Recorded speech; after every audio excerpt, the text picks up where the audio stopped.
ನಮಸ್ಕಾರ. ತುಳಸಿ ಹಿಂದೂ ಧರ್ಮದ ಅತ್ಯಂತ ಪವಿತ್ರ ಸಸ್ಯವಾಗಿದ್ದು, ಧರ್ಮ ಗ್ರಂಥಗಳಲ್ಲಿ ತುಳಸಿಯನ್ನ ಪೂಜ್ಯ, ಪವಿತ್ರ ಮತ್ತು ದೇವತೆ ಎಂದು ಪರಿಗಣಿಸಲಾಗುತ್ತೆ. ಹೌದು, ತುಳಸಿ ಗಿಡದ ಜೊತೆ ವಾಸ್ತು ಪ್ರಕಾರ ಕೆಲ ಗಿಡಗಳನ್ನು ನೆಟ್ಟರೆ ಸಾಕಷ್ಟು ಶುಭ ಫಲಗಳು ಸಿಗಲಿದ್ದು, ಮನೆಯಲ್ಲಿ ಸಕಾರಾತ್ಮಕ ಶಕ್ತಿ ನೆಲೆಸುತ್ತದೆ ಎಂದು ನಂಬಲಾಗಿದೆ. ಯಾವೆಲ್ಲ ಗಿಡ ಅಂತ ಹೇಳಿದ್ರೆ, ಮೊದಲಿಗೆ ಚಂಪಾ ಗಿಡ. ಚಂಪಾ ದೇವರ ಆರಾಧನೆಯಲ್ಲಿ ಬಳಸುವ ಅತ್ಯಂತ ಪವಿತ್ರ ಹೂ.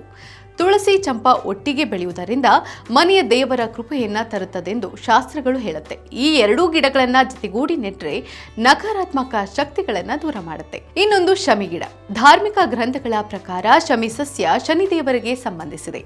ಆದ್ದರಿಂದ ತುಳಸಿ ಗಿಡದೊಂದಿಗೆ ಶಮಿ ಗಿಡ ನೆಟ್ಟರೆ ಜೀವನದಲ್ಲಿ ಸಂತೋಷ, ಸಮೃದ್ಧಿ ಮತ್ತು ಯಶಸ್ಸು ಲಭಿಸುತ್ತೆ. ನಂತರ ಬಾಳೆ ಗಿಡ. ಬಾಳೆ ಗಿಡವಿರುವ ಮನೆಯ ಮೇಲೆ ವಿಷ್ಣು, ಲಕ್ಷ್ಮೀ ದೇವಿಯ ಆಶೀರ್ವಾದ ಇರುತ್ತದೆ ಎನ್ನುವ ನಂಬಿಕೆ ಇದ್ದು, ತುಳಸಿ ಗಿಡದ ಬಳಿ ಬಾಳೆ ಗಿಡವನ್ನ ನೆಡುವುದರಿಂದ ಮನೆಯ ಸಂಪತ್ತು ಅಭಿವೃದ್ಧಿ ಆಗುತ್ತದೆ. ನೆನಪಿಡಿ, ಧಾರ್ಮಿಕವಾಗಿ ಭಾನುವಾರ ಮತ್ತು ಏಕಾದಶಿಯಂದು ತುಳಸಿಗೆ ನೀರು ಹಾಯಿಸಬಾರದು ಎಂದು ಹೇಳಲಾಗುತ್ತೆ. ಅಲ್ಲದೆ ತುಳಸಿ ಗಿಡದ ಸನಿಹದಲ್ಲಿ ಶಿವಲಿಂಗ ಅಥವಾ ಗಣೇಶನ ವಿಗ್ರಹ ಇಡುವುದು ನಿಷಿದ್ಧ ಎಂದು ಹೇಳಲಾಗಿದೆ. ಇದೇ ರೀತಿಯ ಮತ್ತಷ್ಟು ವೈವಿಧ್ಯಮಯ ಸುದ್ದಿಗಾಗಿ ನೋಡ್ತಾ ಇರಿ ವಿಶ್ವವಾಣಿ ಟಿವಿ ಸ್ಪೆಷಲ್.